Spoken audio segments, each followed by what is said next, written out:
Após as teorias de Dalton e de Thomson acerca do átomo, surgiu um outro modelo proposto por Rutherford. Mas antes que Rutherford chegasse na teoria dele, já existia uma grande investigação acerca das radiações invisíveis. Que radiações são essas? São essas partículas que saem dos átomos que a gente não consegue ver. Por exemplo, o raio-x que nós fazemos os exames são raios invisíveis que saem daquelas máquinas que vão em direção ao nosso corpo e conseguem lá identificar ali a parte dos nossos ossos, né?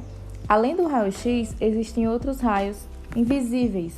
E esses raios, eles foram descobertos nessa época.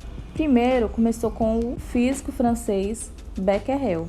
Ele descobriu acidentalmente que minérios de urânio, o urânio é um elemento químico, podiam emitir radiações invisíveis. Então, o que foi que ele percebeu? Ele estudando lá, ele via que esse urânio, ele estava emitindo umas radiações invisíveis. O urânio, hoje, nós sabemos que ele é um elemento químico radioativo, ele emite radiação. Depois, uma mulher, a primeira mulher a ganhar o Prêmio Nobel de Física e de Química, a francesa Marie Curie, ela descobriu 2 elementos químicos radioativos também, o polônio e o rádio, e assim surgiu o estudo da radioatividade.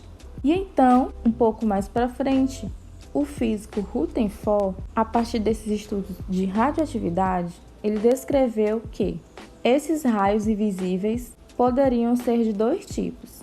Poderia ser o raio alfa e poderia ser os raios beta. Os raios alfa, que é esse aqui, ele dizia que eram os raios de menor poder de penetração. Vejam que ele só consegue atravessar uma folha de papel. Já os raios beta, ele tinha um maior poder de penetração. Vejam que ele atravessa o papel e também atravessa um pouco aqui o corpo humano. Posteriormente, eles concluíram que não se tratava de raios, mas de partículas. A partir disso, Rutherford, juntamente com outros cientistas, fizeram um experimento utilizando essa partícula alfa. Para quê? Para estudar a estrutura do átomo. A partir do experimento dele, ele concluiu que o átomo não é maciço, ou seja, ele não é um átomo proposto por Dalton, no qual ele é completamente preenchido de massa. Então, o Rutherford descobriu que o átomo não seria assim, mas ele descobriu que o átomo apresenta espaços vazios. Esse aqui foi o experimento que ele fez. O que foi que ele fez? Ele pegou o chumbo, elemento químico. Esse chumbo, ele descobriu que é um elemento radioativo, ou seja, ele emitia partículas alfa. Ou seja, essa partícula alfa é aquela que foi descoberto que é uma partícula radioativa. Então, ele pegou esse chumbo, certo? E depois ele pegou uma folha de ouro. O que é que tem nessa folha de ouro? Vários átomos de ouro. Então, a partir disso, ele queria ver se realmente o átomo seria maciço, se realmente o átomo seria uma bolinha com cargas elétricas negativas incrustadas nele.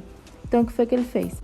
Ele pegou esse chumbo e o chumbo começou a emitir partículas alfa. Gente, ele percebeu que a maioria das partículas atravessava a folha. Entretanto, algumas voltavam. Ricocheteava e voltava. Vamos ver um exemplo aqui melhor. Vejam aqui nesse GIF o que aconteceu. O chumbo aqui começou a emitir partículas alfa. Elas são invisíveis, tá, gente? Como foi que ele descobriu que estava sendo emitida essa partícula? Nesse aparato aqui de metal, ele percebeu que estava aqui, surgindo aqui umas manchinhas. Essas manchinhas era onde a partícula atingia no equipamento. Então, o que foi que ele concluiu? Grande maioria das partículas atravessava a folha de ouro. Entretanto, algumas ricocheteava e voltava. Ele concluiu que no átomo eu teria uma parte sólida, uma parte em que a partícula batia aqui e voltava. Entretanto, ele percebeu que o átomo teria uma região bem vazia porque os átomos atravessavam, olha só. Vejam que as partículas alfa estão saindo do elemento químico radioativo. Aqui nós temos a placa de ouro e vejam que bem no centro nós temos o núcleo e a maior parte das partículas atravessa a lâmina. Então percebam que essa região aí, onde a maior parte das partículas atravessa, é a eletrosfera. E vejam que algumas partículas atingem o núcleo do átomo de ouro, com o símbolo AU, e vejam que essas partículas que atingem o núcleo, elas voltam. Ou seja, a partir disso, o Rutherford concluiu que o átomo ele teria duas regiões. Uma região onde está o núcleo e onde tem massa, e a eletrosfera, onde estão os elétrons. Assim, Rutherford associou o seguinte modelo. O desvio da trajetória das partículas alfa teria ocorrido por repulsão elétrica.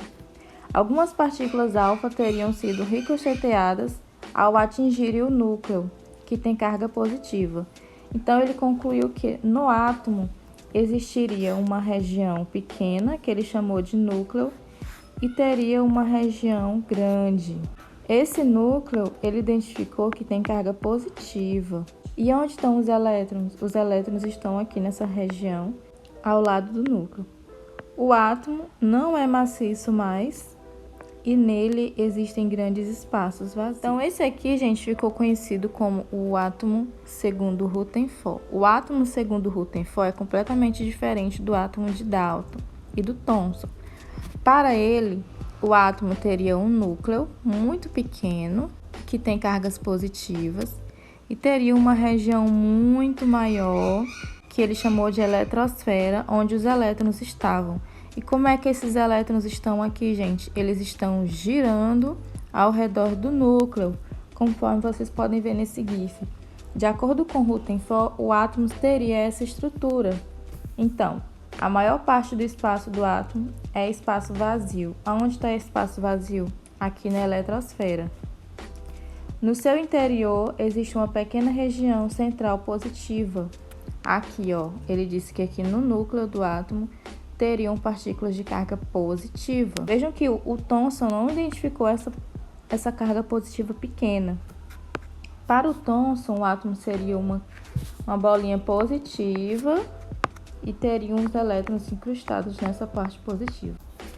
O modelo de Rutherford é completamente diferente. O núcleo seria bem pequeno e os elétrons estavam na eletrosfera. Os elétrons giram à volta do núcleo em órbitas circulares. Vejam que os elétrons estão girando ao redor do núcleo. Esse modelo, gente, ficou conhecido como modelo planetário, porque ele se parece muito com o sistema planetário. O núcleo representa o Sol e os elétrons representam os planetas.